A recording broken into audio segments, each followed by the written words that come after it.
Seven Eyes, a graphic novel based on the journal of Rabbi Yosef Yitzhak Schneerson, beat sheet written by Mark Luma and Eli Rubin. This work is an adaptation of the journal of the Frierdiker Rebbe, Rabbi Yosef Yitzhak Schneerson, also known as the Rayatz. It is based on his original writings and respects the historical record as presented there.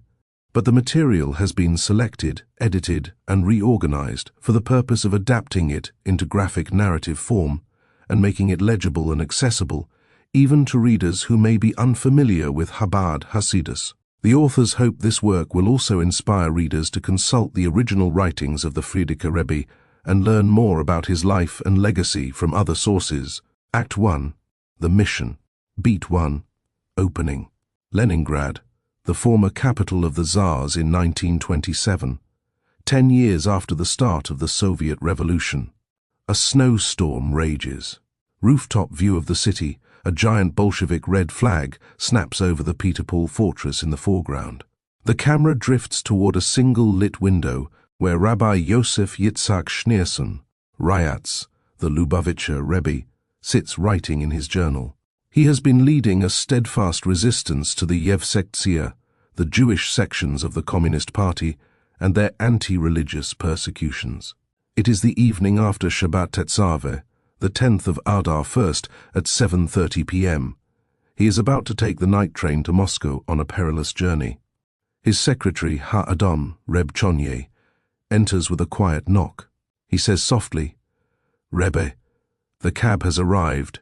Rayatz slips the journal into his leather satchel, which Ha-Adam takes and carries as he follows him downstairs. Ha-Adam adds in a low voice, "A telegraph from Dr. Rosen's American secretary was delivered. It confirms the time and place of your Moscow meeting. I trust it wasn't addressed to me." Rayatz replies, "No one must know where I am going." As he helps Rayatz into his overcoat, Ha-Adam reassures him, "Of course not.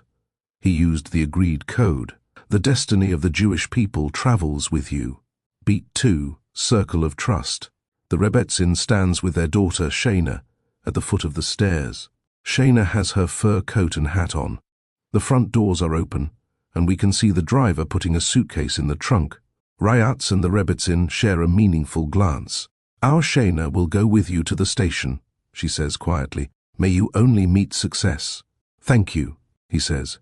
"You and Ha-Adam alone know the details of where I will be and how to contact me. With Hashem's help, I'll return with good news." The Rebbetzin nods. Beat 3. A perilous journey begins. Rayatz and Shana step into the waiting cab. The door closes, the engine purrs, and the cab pulls away. Rayatz sits in silence, staring into the distance. Shana senses his worry. "Are you all right, Tati?" He offers a small, reassuring smile and gestures to the snow outside. What a contrast the cold and dangers ahead feel with the warmth and bliss of this past Shabbos. The wheels turn through the snow. We zoom in on the front spinning wheel that fills the frame. Beat 4, flashback to Shabbos and the Mama. The wheel fades into a close-up of a round window of the same shape.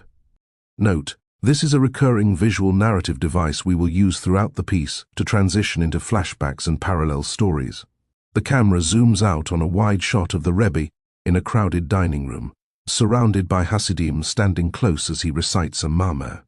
Reb Tzemach Dovid, an elderly Hasid, sits beside him.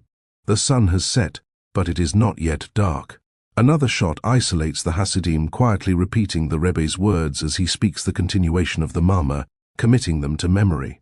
This is shown visually with their words rendered in very small type inside a dotted line word balloon, contrasting with the Rebbe's solid, straight-lined balloon. The Mama further continues after the meal.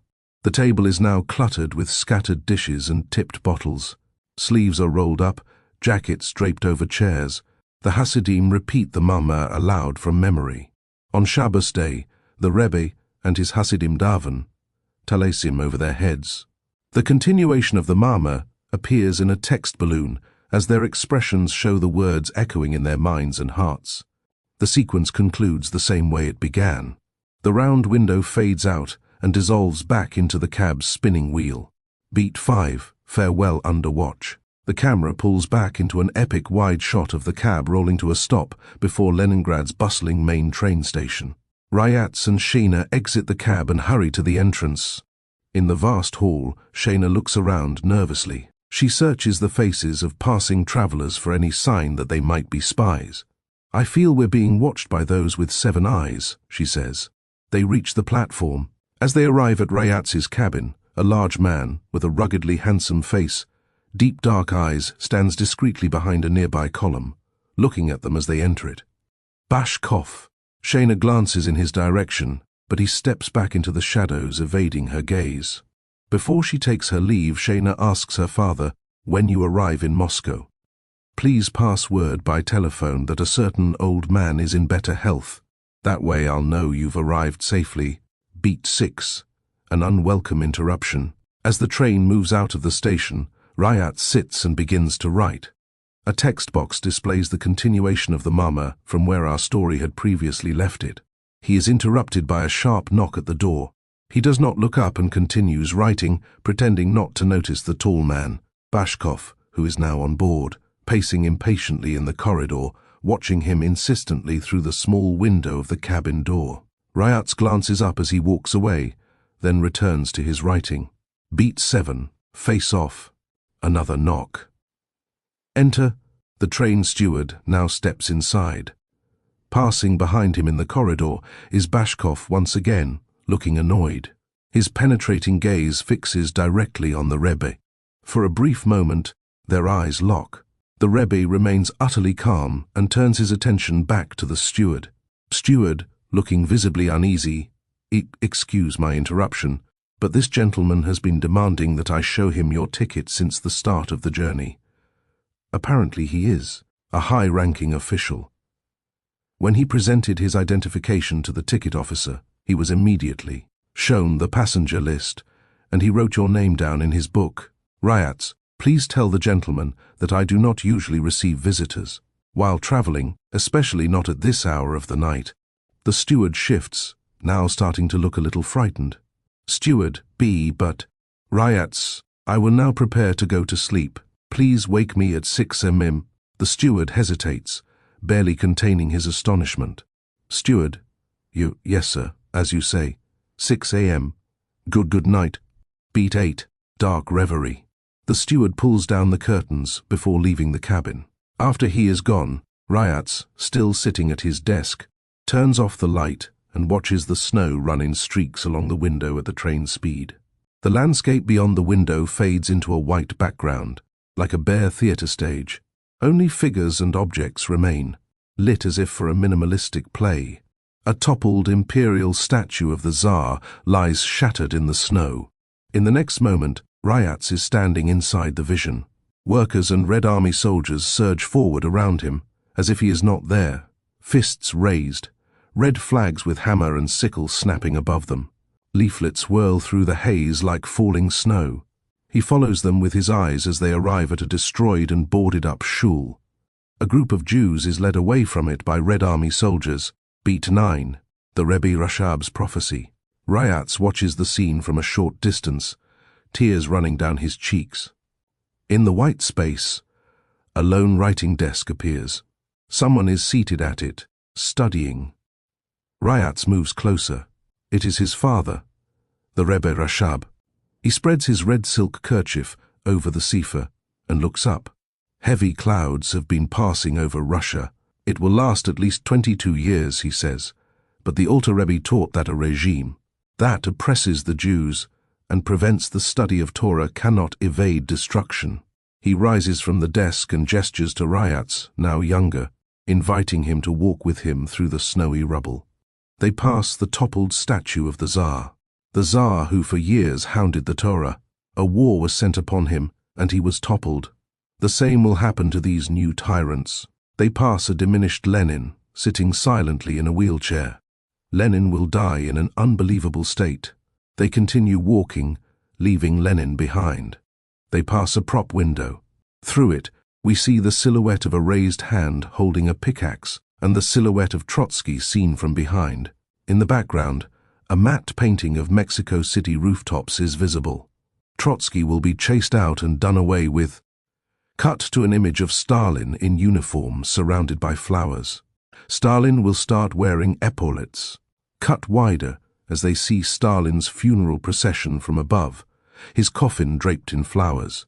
A few loose petals drift after them. They pass under a prop Purim arch and encounter a joyful, colorful Purim celebration. The Rashab turns to Rayatz, who still has tears running down his cheeks. Why do you cry? Is it not the case that when we enter the month of Adar we are instructed, increase in joy? Rayatz awakens and looks at the clock. The clock shows 3 a.m. He stands up and draws the curtains over the window. Beat 10, a polite warning. A knock at the door.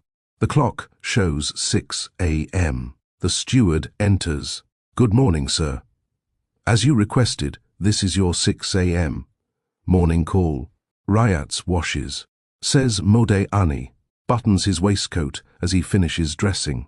Wraps in talis and tefillin, saying Shema. The clock shows 7:50 a.m. Rayatz sits at the table with a cup of tea. The steward lingers, nervous.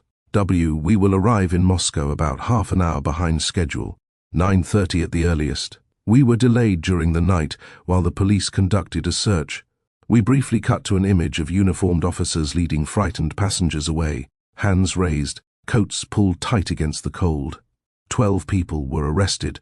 He looks at Rayatz meaningfully, a worried get-my-drift expression on his face. 12 people. Arrested. Perhaps you can make some time now for a visit from the gentleman who asked to meet with you last night. He is very insistent. Very well, Rayatz says calmly. I have a few things I must do first. After 9 a.m., you may let him in. Act 2, The Hornet's Nest. Beat 11. Rayatz and Bashkov meet. Bashkov is admitted by the steward. Rayatz extends a hand.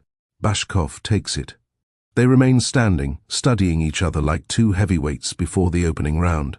Bashkov introduces himself. Mark Simonovich Bashkov, chairman of the Chelyabinsk Council of People's Commissars and a national commissioner of the secret police.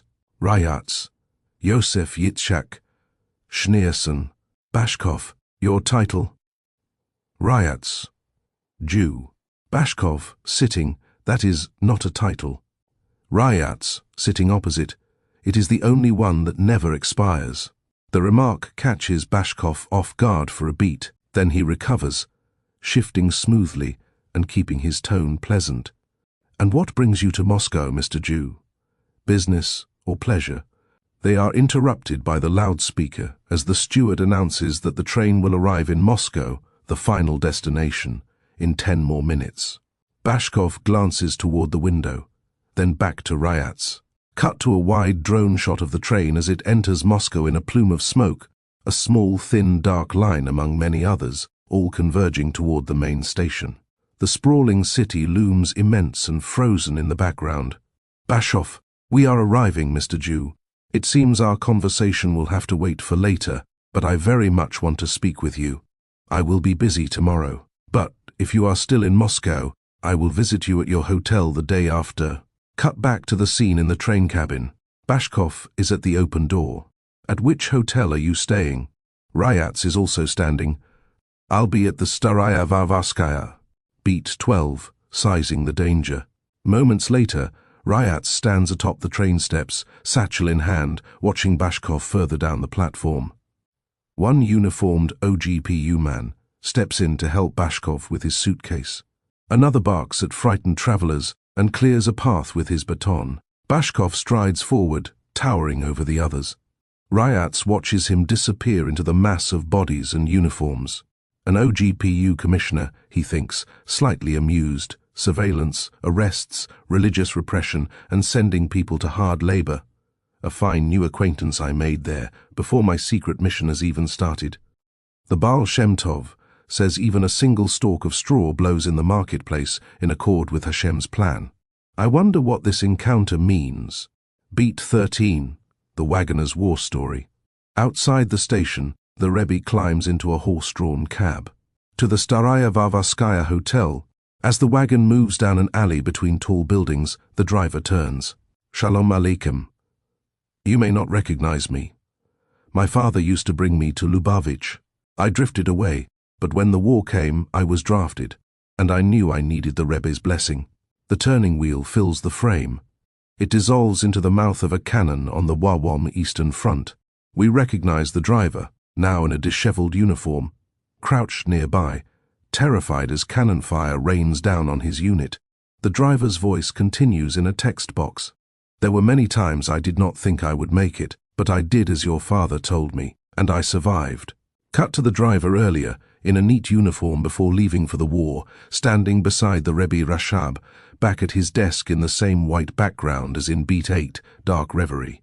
The Rashab says, "Only eat kosher food, lay tefillin each weekday, and guard the holiness of Shabbos." Beat 14, Arrival at the Staraya Varvarskaya. The image dissolves back to the present as the wagon nears the luxurious Staraya Varvarskaya hotel. Thank GD, I'm my own boss now, so I can keep Shabbos, and my wife keeps a kosher kitchen. Perhaps you'll stay with us instead? Why a hotel where everyone is watched with 7 eyes? Ryat steps down. Thank you for sharing your story, and for the offer. Maybe next time. He looks down and reaches for his wallet. By the time he looks up, the driver has already flicked the reins and ridden off, leaving Ryat standing with an eyebrow raised, a slightly amused expression on his face, and the money still in his hand. Beat 15, The Hornet's Nest. Ryat enters the lobby of the Staraya Varvarskaya Hotel. He crosses the hall toward the reception desk.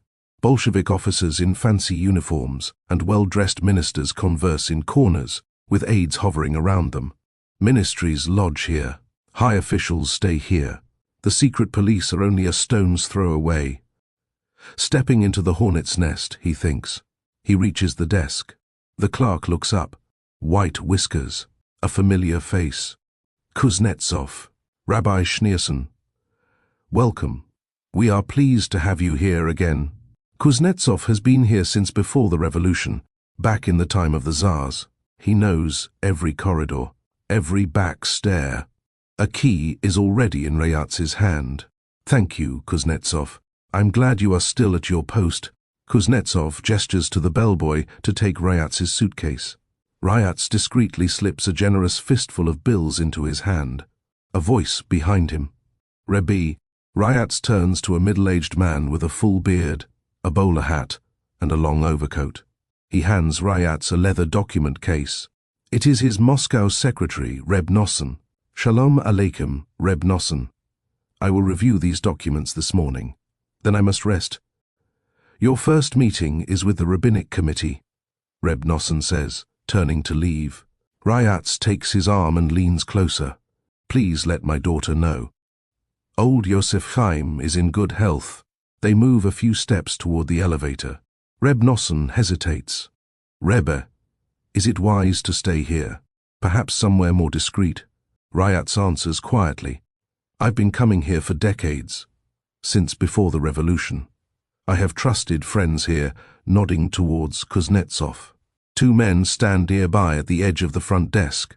Krotov, a young hotel clerk, clean-shaven and surly. The other standing deeper, in civilian clothing and a fedora. We do not see his face. He is known only as the Shadow.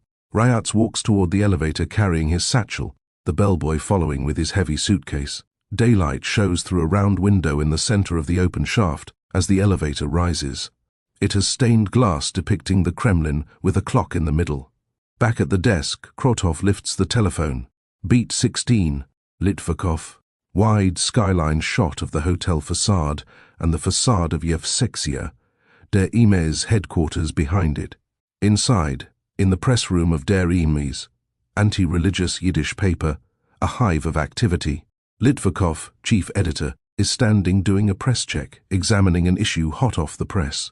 A pressman is replacing the phone on the wall and calling over his shoulder, Comrade Litvakov. That was Krotov, our man at the Staraya. Schneerson's in Moscow. Beat 17, under watch. Later, the elevator descends. Through the round window, we see it's now evening. Ryat steps out. In the foreground, Krotov at the front desk watches him exit. He murmurs to a man in the shadows, "Follow him." Ryat steps out into the snowy street. He walks a short distance. Behind him, the shadow follows. Rayatz slows. He turns. The man slips behind a wall. No one is there.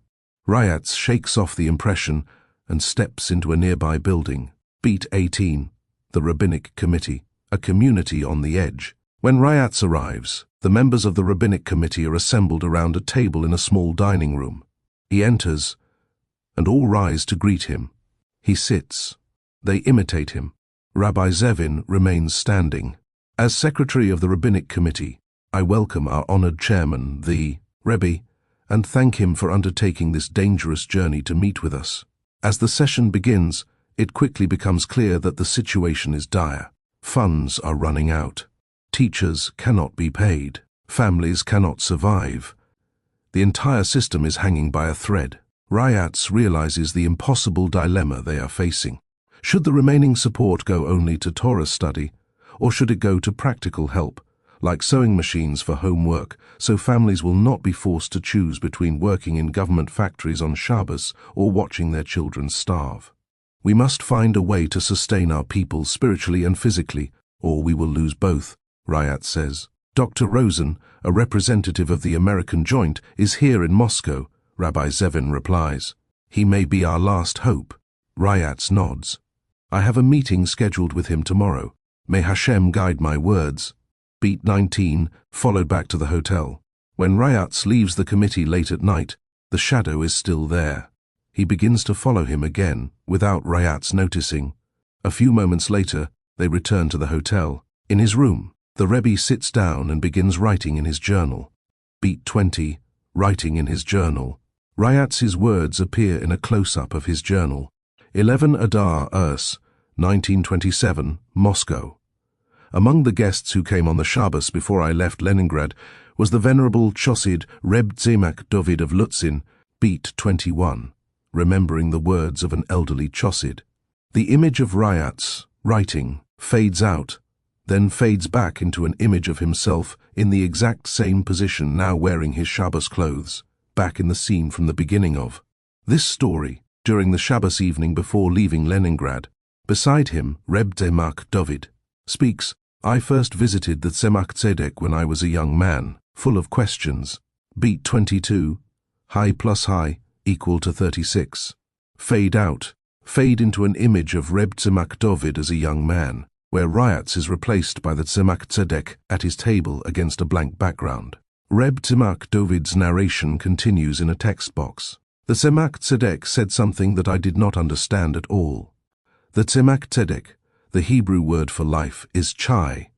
When you double it, the numerical value is 36. As if on a school whiteboard, what the Tzemach Tzedek is describing appears in the air around them. Beat 23, 36 equal to. Cut to 2 or 3 images of Reb Tzemach Dovid across his life, engaged in both mundane and spiritual pursuits, eating soup with his family, walking to Lubavitch with his pack on his back and staff in hand, passing a marker stone, always with chai plus chai equal to, hovering above his head. Reb Tzemach Dovid continues, 70 years passed and much changed in this world. I returned to Lubavitch many times after the Tzemach Tzedek had passed on. I came to his holy burial place. Suddenly I remembered that first meeting, and it appeared to me as if I were seeing the Rebbe in real life. Beat 24, 36 equal to a Chosid's life. The Tzemach Tzedek's visage hovers beside his ohel. The Tzemach Tzedek, Tzemach Dovid, today is the 36th time you have come to Lubavitch, a place you have been connected to your entire life, just as you have been connected to Hasidus your entire life. Double the numerical value of chai is 36. Chai plus chai equal to 36 appears in the air. Beat 25, back in the hotel room. Cut back to the hotel room. He looks up from his desk and sees the image of Reb Tzemach Dovid sitting next to him, in the same composition as during Shabbos evening and all the other flashbacks. Reb Tzemach Dovid, every event in our lives is part of Hashem's plan, and I only pray that, as I prepare to leave this world, I will have achieved all that Hashem intended when he sent my soul below. Beat 26, arrest? Kuznetsov, in the front lobby, notices someone approaching, the Shadow, accompanied by a uniformed police officer. "I am a member of the Yevsektia," the Shadow announces. "We have information about the illegal work of one of your guests, Schneerson, and we are here to arrest him." Kuznetsov remains calm. "Our guest Schneerson has not yet returned for the night. He won't be back until 2 a.m. at the earliest." "You lie." The Shadow snarls. "We'll go and see for ourselves." They head for the elevator, as Kuznetsov discreetly opens an electrical panel with elevator controls and flips the switch to off. On an upper floor, the elevator suddenly stalls. Kuznetsov slips through a door marked Staff, enters a service elevator, and turns the speed valve to the fastest setting so it immediately surges upwards. Meanwhile, the Shadow looks up the lobby elevator shaft in frustrated puzzlement. The policeman repeatedly thumbs the call button. "Drat! Seems like it's stuck up there." The Shadow heads for the grand staircase. "We'd better take the stairs." By now, Kuznetsov is knocking firmly on the door of Ryatz's room, looking over his shoulder apprehensively. The door opens. Ryatz is mildly surprised. "Kuznetsov?" "My apologies, Rabbi," he responds in an undertone, "but we must leave at once. The Yevsektia are coming up to arrest you." Cut to Shadow at the top of a staircase. He is looking right, left and back again, as he consults a wall panel with directions for rooms 38, 54, 55, 72. The policeman is huffing up the stairs behind him. Meanwhile, Ryatz has put on his hat and overcoat and grabbed his swagger stick. Kuznetsov holds Ryatz's satchel, leading the way as they walk calmly but hurriedly down the hall. He opens a narrow service door in what looks like a solid wall and ushers Ryatz through. As it swings shut, the Shadow appears at the other end of the hallway. Ryatz and Kuznetsov are now moving quickly through service corridors, past exposed pipes and thick riveted metal beams. The Shadow and the policeman are rushing down the corridor toward Ryatz's room, muttering as they pass nearby rooms 63, 65, 67. This must be it. Beat 27. Escape in the middle of the night. Close up on the door. It's unlatched, open a crack, but they don't notice. The red-faced policeman takes up a position to the right of the door, dramatically drawing his revolver to cover the doorway. The Shadow draws his revolver and takes an energetic step back for momentum on the count of 3. 1, 2, 3. The two simultaneously rush the doorway, they collide, a gun goes off, and they spill into the room, landing in a heap on the floor. The room is illuminated by a waxing moon shining through the window. The Shadow, still tangled with the policeman, half raises himself and looks around in confounded fury. Empty. Meanwhile, Kuznetsov ushers Ryatz out of a rear service entrance where a cab is waiting. "I've arranged lodgings at the Grand Moscow Hotel tonight," he says. "The duty clerk is a friend of mine, very discreet." He holds the door as the Rebbe gets in and hands him his satchel. The cab pulls away. Kuznetsov watches it go, then turns and disappears back into the hotel. The cab rolls out of the narrow service alley and into the dark street. Beat 28. Eyes in the dark alley. Just beyond the mouth of the alley, an unmarked vehicle sits with its lights off. Inside, Bashkov watches the cab pass. Beside him sits a uniformed OGPU officer. The officer leans forward. "Let's follow him and find out where they're going." Bashkov turns his head and studies the officer's brutish face for a split second. "Not now," Bashkov says, but Bashkov cuts him. "Let him go." The cab disappears into the dark. Beat 29. Dr. Rosen's gregarious greeting. The next day, Dr. Rosen greets the Rebbe warmly in an elegant sitting room, clasping his hands and smiling broadly. He is in an expansive, gregarious mood. "Rabbi Schneerson, how wonderful to see you. I trust you are in good health." Reb Nosson takes the Rebbe's overcoat. Rosen waves his guest toward a seat, continuing without pause. "Everywhere I go, I hear fantastic things about you and the success of your work." Ryatz allows himself the hint of a smile. The conversation is up to a good start, he thinks. But shifting his tone, his brow furrowed, Rosen continues sharply. "You also have a unique talent for making powerful enemies, such as Litvakov, the chief editor of Der Ems and the chairman of the Yevsektia." Ryatz stiffens slightly. Rosen continues, I heard of a speech Litvakov gave. From my foolish young nephew who attended in his capacity as a fervent communist. Beat 30, Litvakov's speech. Transition to a crowded Yevsektia meeting hall in Moscow, draped with red flags. Litvakov pounds the lectern, face flushed with fury. Only the rabbis still stand in the way of the pure rationalism of the Soviet people, and the worst of them all is Schneerson. He supports schools, rabbis, and shochtim. He funds mikvahs. He even builds new ones. He sends his students to encourage those Jews who still cling to the old religious ways, and he does so with zeal and cunning. The crowd begins to hiss and groan. Zoom into the crowd. Among them, the shadow watches. Beside him stands Krotov, his hotel uniform half hidden beneath an overcoat. Back to Dr. Rosen's elegant sitting room. I would have to agree with you. Ryats says, that Litvakov character never did warm up to me, nor to the ways of the Torah. Especially not after the Kulashi incident, Dr. Rosen says with a chuckle. Beat 31, Litvakov's visit to the Caucasus. Flashback to a wide shot of the town's square in Kulashi, a remote town in the Tbilisi region. Litvakov is being welcomed by the chairman of the local council. Two schoolchildren in traditional Caucasus garb hold bouquets amid a cheerful crowd of peasants and workers. Rosen narrates over the scene. He arrived in Kulashi, fully prepared to enlighten the masses about the progress of anti-religious socialist doctrine. The mayor steps forward, beaming. Thank you. Litvakov smiles proudly. For sending your people ahead of time. Litvakov blinks. My people?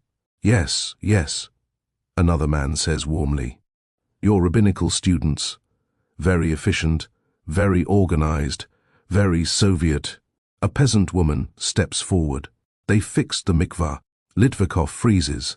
They did what? They fixed the mikvah, she repeats.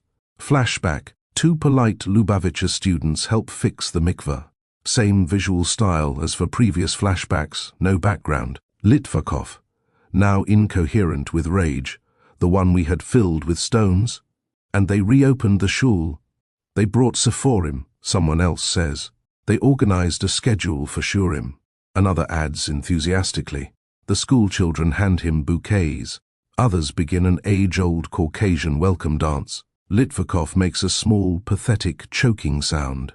His face turns a shade of red, not listed on any official Soviet color chart. They said the Yevsektia wanted proper Jewish organization, the mayor adds helpfully. Litvakov, now vibrating with fury. This is sabotage, he hisses. Sabotage? No, the mayor says kindly. They were very helpful. Counter-revolutionary religious infiltration masquerading as bureaucratic compliance. Litvakov huffs. This is intolerable. Before I could even begin dismantling Jewish life in Kulashi, Schneerson has already rebuilt it. Beat 32. The meeting with Dr. Rosen is successful. Return to Rosen and Ryats in the sitting room. You see, Rabbi Schneerson, Rosen says gently, even your worst enemies cannot ignore your successes and the courage of your students. Ryats nods, relieved that Dr. Rosen does not seem to hold his enemies against him. This is only the beginning, he says. With your help, we can expand this into a large-scale program. Machinery for families who need it. Sustainable livelihoods. I like your ambition, Rosen says. We'll discuss the details, but I'm willing to release half of the funds immediately. Rosen brightens and pulls a bank form from his desk. He fills out the form, signs it, adds a stamp, and tears off the lower portion. With this Rasporiazhenie na perevod, he says, handing it to Ryats, the funds will be credited through the state bank to your organization. Ryats hands it to Reb Nosson without looking at the amount, who carefully places it in his document case. Reb Nosson, Ryats says quietly, in your role as treasurer, I entrust this to you. Beat 33, Dr. Rosen's warning. A short time later, they descend the stairs together. Rosen adds more quietly, but you must be very careful. The law is on your side, but Litvakov's young hotheads will stop at nothing. Beat 32. Tempers heat up. Back to the scene in the lecture hall. Litvakov's speech crescendos. How long are we going to let these old-timers embarrass us? All of us members of the Yevsektia must resolve together to stop Schneerson once and for all. The crowd responds with a standing ovation and shouts of bravo. Down with the Schneersonovщina. Beat 34, splitting up. At the doorway, Rosen stands with his thumbs in his waistcoat as Ryats hails a cab. Reb Nosson gets in. Ryats remains standing on the curb. You should head directly to the bank. I'm going back to the Staraya Varvarskaya. Reb Nosson stiffens. But Rebbe, isn't the Grand Moscow safer? They already attempted to arrest you at the Staraya. Ryats meets his eyes with a firm but decisive look. I'll see you this evening at the Lubavitcher Schule for the Purim Koten Farbringen. I'll repeat the Mama I delivered on Shabbos. Reb Nosson doesn't ask a second time. The cab moves off. Ryats watches it go, then walks towards the Staraya. Beat 35, frenzy. In the lecture hall, the crowd, now raging, chants like a mantra, stamping. Feet and waving fists. Down with the Schneersonovщina. Down with the Schneersonovщina. Down with the Schneersonovщina. Beat 36, confrontation. Krotov, back at the desk in the hotel, muttering with a mix of venom and frustration. Down with the Schneersonovщina. Down with the Schneersonovщina. The shadow leans on the customer side of the counter facing Krotov, with his back to the door. Krotov. I don't understand how he slipped through our fingers. The shadow. Now we'll never catch him. Krotov's eyes go wide as he sees what the shadow is unable to from his vantage point. Ryats walking through the front door. Ryats strides right up to him at the desk. Ryats, good evening. I'm Schneerson, staying in room 67. Krotov, trembling with barely contained rage. I know exactly who you are. Where were you all night long? At what hour did you leave the hotel? Ryats stares into Krotov's eyes for a moment, with a poker face. For some 25 years, he says quietly, I have traveled to different cities and stayed at various hotels. Never before was I asked by a mere hotel clerk to explain my whereabouts. Ryats turns on his heel. Krotov shouts in Yiddish, Geht nit avek, don't leave. Your Gemara cop won't help you. We Jewish comrades know who you are, and we're going to reel you in. Maybe you don't remember. Me, Krotov snarls. But I remember you. I had an uncle who lived in Lubavitch, his voice turning into a plaintive whine. And whenever I visited, you were always strict with me. Beat 37, saved by the phone ring. Clerks, telephonists and guests are now all looking at Ryats, who stands in the center of the lobby, turning back towards Krotov, calmly replying, Wer ich bin, weißt ganz Russland. Who I am, all Russia knows. Who my ancestors were, all Russia knows. Indeed, the entire world knows. But who you are, no one knows. Who the first am. Krotov shouts, I'm Comrade Krotov, the one who is going to put a stop to your anti-Soviet treacherous activities. That's who I am. Don't think we don't know what you're doing here in Moscow. He jerks his head toward the shadow. Place him under arrest. The shadow steps forward, opens his vest to reveal the grip of a pistol, and says evenly, There's no need for trouble. A murmur runs through the crowd. Then, one of the desk phones rings. Kuznetsov picks it up. The Staraya Varvarskaya Hotel. Comrade Schneerson? Yes. Just a moment. He turns toward Krotov. It's a call for Comrade Schneerson. Krotov gestures sharply. Pick up. Then, moving to another phone on the desk, I'll listen from here. Ryats does not look at him. He addresses Kuznetsov instead. Please tell whoever is calling to provide a phone number, a name, and a time when I may return the call. I will not use the hotel phone. Kuznetsov begins writing on a piece of the Staraya Varvarskaya's letterhead as he repeats aloud, OGPU headquarters? Krotov goes pale. The room stills. A voice crackles through the line. Request Comrade Schneerson to call back as soon as possible to set up an interview. Ask for section 47. Ryats nods. Tell them I will, he says, running his gaze around the room and finishing on Krotov, still pale as a ghost, as soon as I can get some privacy, which is a bit compromised at the moment. He turns back toward Krotov. It seems that your own secret service doesn't know who you are either. Ryats adds calmly, "If someone will arrest me, it won't be you." Krotov rips off his cap and hurls it to the floor, trembling with rage. Beat 38, the callback. Later, Ryats walks down a street lined with small shops. The shadow follows at a distance.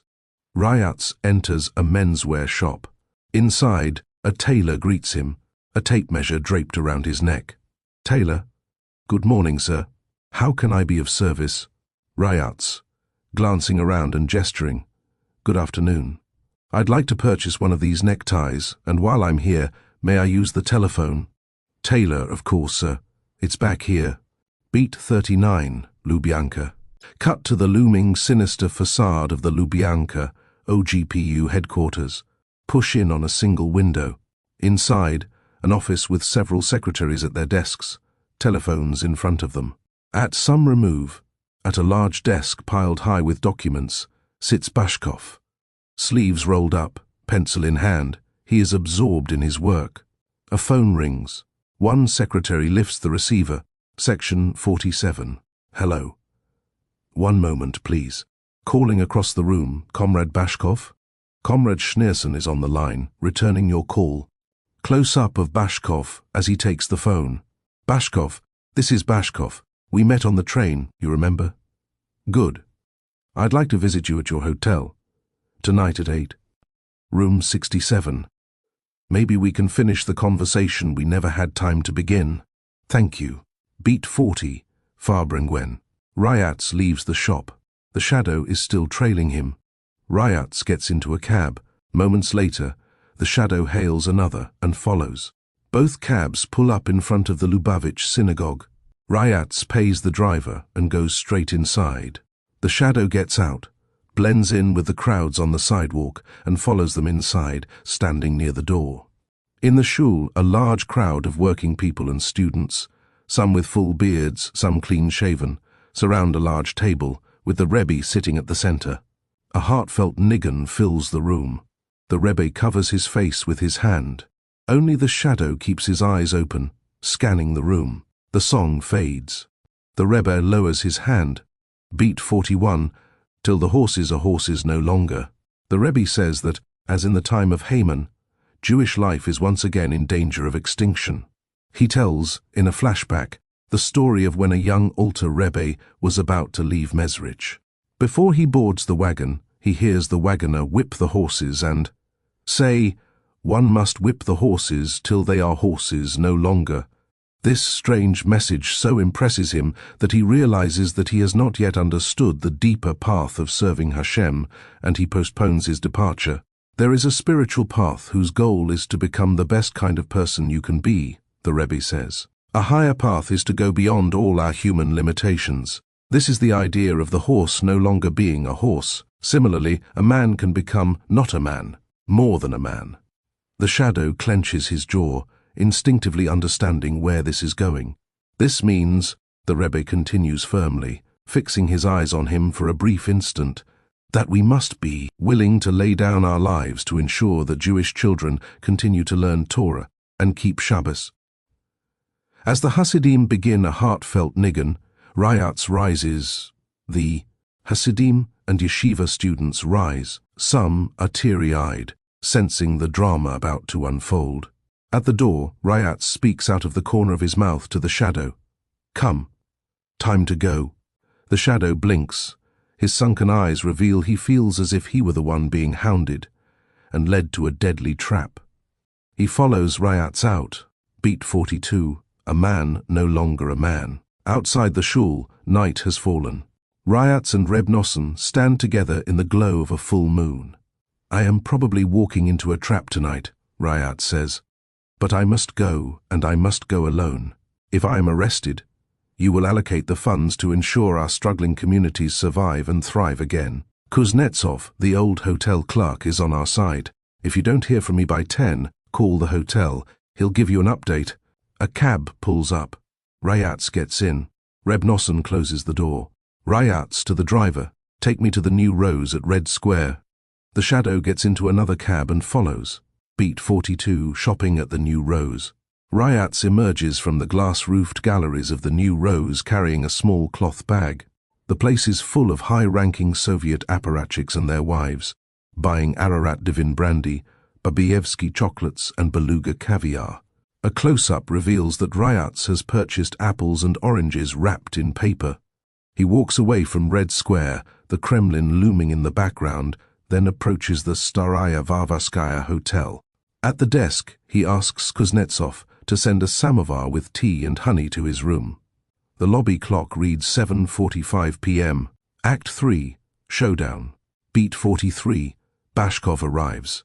In the Rebbe's hotel room, a samovar sits on the table beside a tray with glasses and honey, and a plate holding the apples and oranges from the New Rose. Ryats sits in a chair with a sefer. There is a knock at the door. Ryats, enter. Bashkov steps in, dressed in civilian clothes. Ryats rises to greet him. Good evening. Bashkov, good evening, Rabbi. I gather your visit to Moscow has been successful so far. A pause. Ryats studies him, trying to gauge whether this is small talk or a probe. Ryats, I thank GD for his goodness. Bashkov removes his overcoat. Ryats, I suppose the short walk here from the Lubyanka makes this visit more convenient. Bashkov ignores the question and takes a seat. Ryats sits opposite him. Bashkov, I don't have long. Bashkov continues. I have another meeting tonight, and tomorrow I must travel back to Chelyabinsk. So, let's get to the point. Beat 44, interruption. As if echoing Bashkov's last sentence, a stampede is heard on the other side of the door. It slams open. Krotov, the Shadow, and two uniformed policemen burst in, revolvers drawn. Ryats looks up at Krotov and his men, then turns his gaze back to Bashkov, a glint of surprise in his eyes. Krotov, in a furious voice, Citizen Schneerson, you are under arrest. Don't move. If you move, we'll shoot you, and your blood will be on your own head. And tell us where your suitcases are. He turns to one of his comrades. Grishka, close the door. Bashkov remains seated, his face reddening but expressionless. Ryats also remains seated, arms folded. You'll find the suitcases next to the bed. The Shadow and one of the policemen start ransacking the room, scattering clothing, turning pockets inside out, and leafing through books. Krotov shouts, with a mix of glee and rage in his voice, You know what I did to the rabbi in my town? I hitched him to a wagon full of dung and made him drag it through the streets. Ha ha! He didn't live much longer once I was finished with him. It'll soon be your turn to face a firing squad or worse. Stand up. Ryats stands, remaining utterly calm and dignified. Empty your pockets. Ryats puts his wallet, watch, a red silk handkerchief, and the hotel keys on the table. Beat 45, Bashkov intervenes. Krotov, sneering, turns his attention to Bashkov. And now, comrade, stand and we'll search you too. I bet you're one of Citizen Schneerson's counter-revolutionaries, a friend of the rabbis and melamdim from the ranks of the Black Hundreds. Bashkov, remaining seated, replies in a cool and level tone. Comrades, perhaps Citizen Schneerson isn't well versed in the law, but you certainly know that anyone conducting an inspection or search must show his identification documents together with an official warrant for a search or an arrest. Before anything else, you must show me your documents, and then I'll know who you are. The sneer is wiped off Krotov's face. His surprise turns immediately to rage. I am a member of the Yevsektsiya, and this dog, this decadent bourgeois fruit-eater, he gestures at the fruit on the table, is asking to see my documents. The Shadow thrusts himself towards Bashkov, leering menacingly, We've caught a fat fish. You'll soon find yourself in the spa on Lubyanka Street. One of the uniformed thugs takes that as his cue and draws back his fist. Bashkov jumps up, eyes flashing, catches his fist, twists his arm, turns him around as performing a wrestling move, and throws him at Krotov, the Shadow, and the other thug, sending them all flying backwards. Krotov and co. are in shocked disarray on the floor, looking up at Ryats, who stands serenely next to Bashkov. He holds up his OGPYD, shouting, Smirno, my name is Bashkov, and I outrank you all. close up to a seething Bashkov. Now, you will surrender your weapons and show me your documents. Krotov and Co. hesitate, then sheepishly place their service nagans on the samovar and hand over their papers. Bashkov examines the documents for a moment. Krotov cautiously, "May we have them back?" Bashkov looks at him.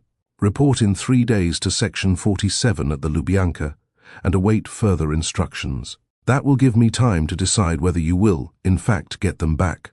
A beat. "Now get out." Krotov and his men retreat, empty-handed and humiliated.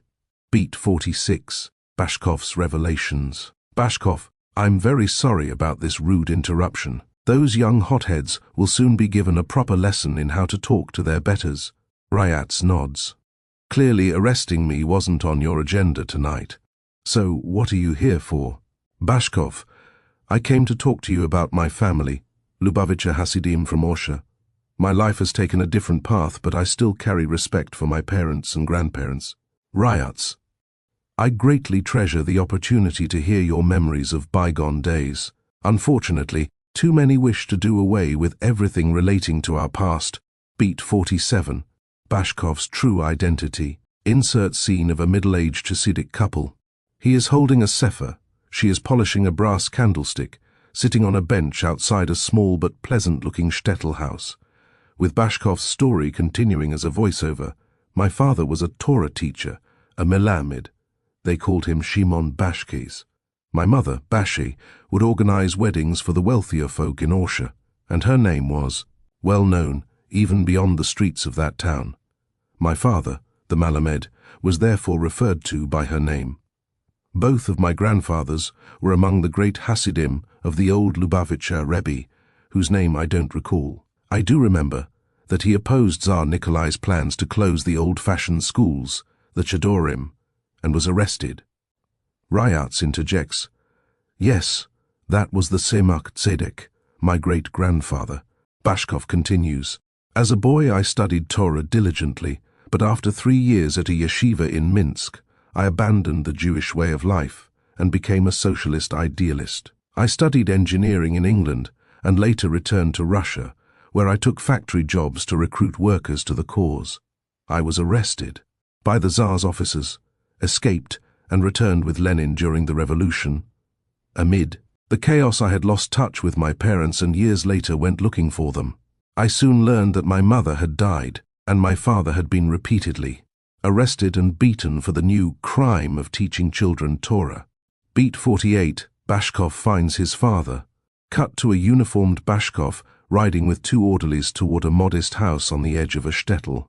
He dismounts and enters a small room where his father sits propped in a worn wooden armchair. The old man looks up, not recognizing the Bolshevik officer. "Father, have you come to arrest me and beat me again?" Bashkov, "Tati, it's me. Your son, Meiril." The father looks at him in doubtful surprise. "Father, Meiril." Bashkov, "Yes. I've come to take you away. Come with me to Moscow. We'll provide for all your needs. You won't have to suffer anymore." The father shakes his head. "Father, no, Meir. I will stay here. Even now there are young children ready to learn Torah, and I am still ready to teach them." A silence. Bashkov nods. He knows there is no point insisting, but before he leaves, he reaches for his leather billfold. "Bashkov, at least let me help you." His father raises a hand, refusing with a tender smile. "Father, a Bolshevik officer supporting Limud Torah? That can't be, my son. It would be treason." Bashkov lowers his head. He turns and leaves. Beat 49. Ryats listens. Zoom in back in the hotel, on Ryats's eyes as he listens with sympathy and recognition. Beat 50. Reveal. Cut to the underground cheder where Bashkov's father is teaching. Reb Nosson enters and approaches the Melamed. He pulls a wad of rubles out of his billfold and hands them to Bashkov's father. Then, together, they watch the children studying. Beat 51. Parting ways. Bashkov rises, puts back his overcoat. "It's better for you to leave Moscow as soon as possible now, Rebbe," Bashkov says. He extends his hand. The Rebbe extends his, Thank you, and I hope that one day you finally decide who you really are. Comrade Bashkov. I am who I've always been, Rebbe. Mark Simonovich Bashkov, chairman of the Chelyabinsk Council of People's Commissars, a national commissioner of the secret police. He says with a laconic smile. And a Yid.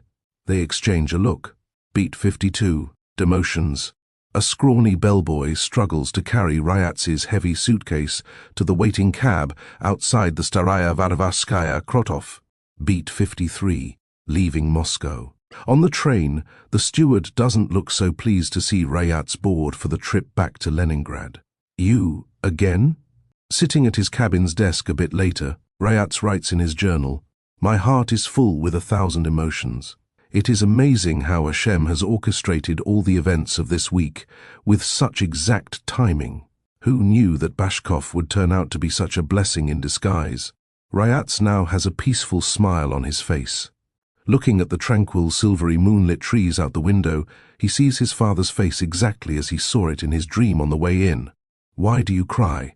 If your work becomes too hard, recall my demand that you lay down your life for Torah, and for the fortification of Yiddishkeit, not merely in potential, but in actuality. Is it not the case that when we enter the month of Adar, we are instructed to increase in joy?" The end.